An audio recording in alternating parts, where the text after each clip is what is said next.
Hello everyone, welcome to English Shorthand classes. Exercise 23. Dictation will be start in 5 seconds.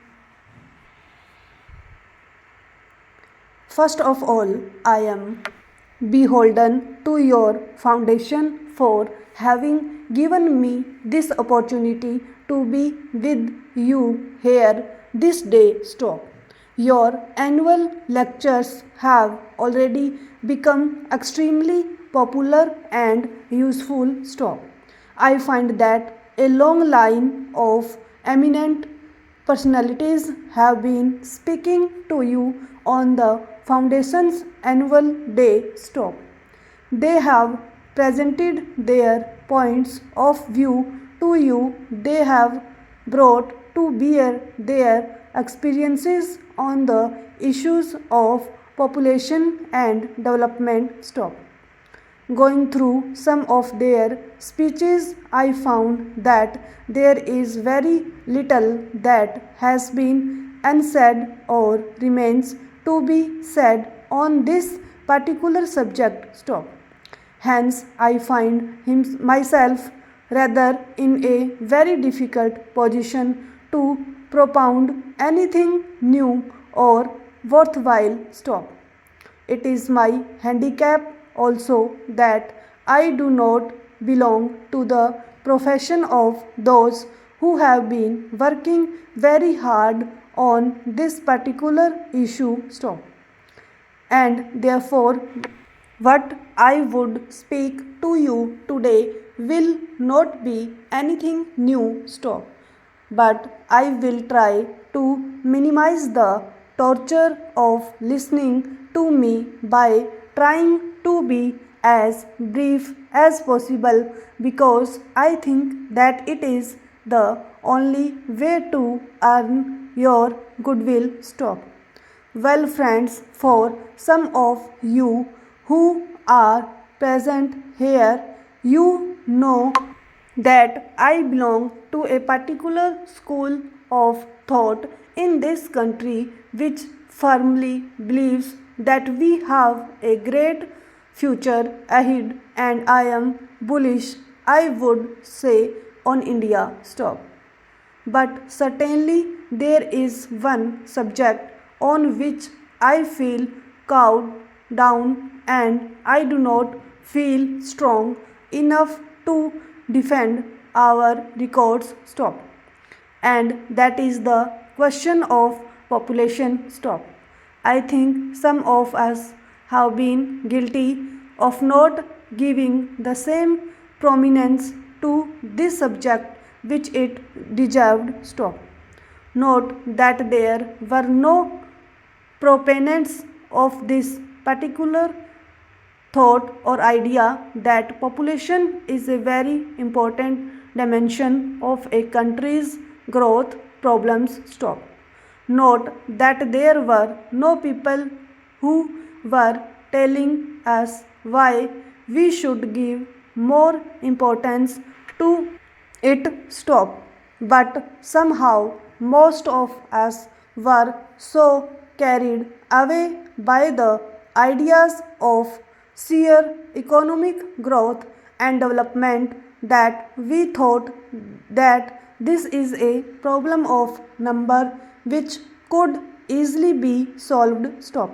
But then when I look in retrospect and think of the days which were given to us to do something, I feel that it was one of the ironies of life that we wanted to serve the people.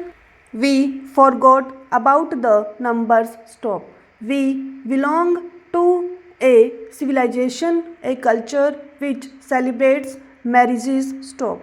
We have a fascinating concept of weddings and wedding ceremonies. Stop.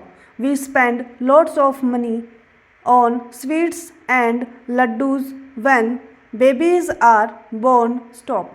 Yet at the same time we discover what a horrifying figure the people become when the numbers become unmanageable, and therefore we felt that perhaps the developmental side would remain gloomy and dark unless and until the population side is brightened up and looked into in a very different manner from where we have been looking at it. Stop. In fact, when you look at the prospects of India with 850 million people already in position, and we are marching towards a mark called billion number people on this earth, we find that perhaps we will not really be able to take care of the welfare of those great numbers. Stop. That is where we feel that we are perhaps caught in a trap. Stop.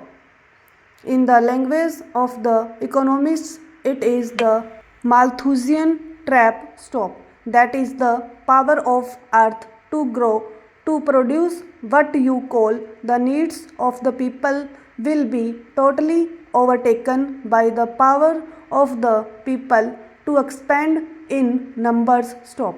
About 200 years ago, when the 18th century was coming to an end, Europe witnessed a similar situation. Hundreds and thousands of people were sleeping in absolute discomfort in the lanes and bylanes of London, Paris, and other places. Stop. There was a wave of unrest all over. Stop. There were disturbing factors all over. There was a tide which was running so high that people did not know and could not understand as to what its meaning was. Stop. But one thing was clear, that throughout Europe there was uneasiness, there were convulsions, there were revolts to which they could not attribute one single cause to explain it. Stop. In France, of course, they found some sort of an answer in the failure of its economy and the collapse of its finances. Stop. But in the rest of Europe, they were becoming victims of swelling numbers of people in that they would not understand as to what was motivating these people to call and to question their status quo, to shake the roots, as one would say, the institutions of Europe. Stop. Then there came a discerning man by name Malthus, and he said that this is all happening because the power of the population has overtaken the power of the earth to produce the needs of the people. Stop. He saw them coming into the streets of London. He saw them sleeping on the naked earth without any support or without any cover. Stop.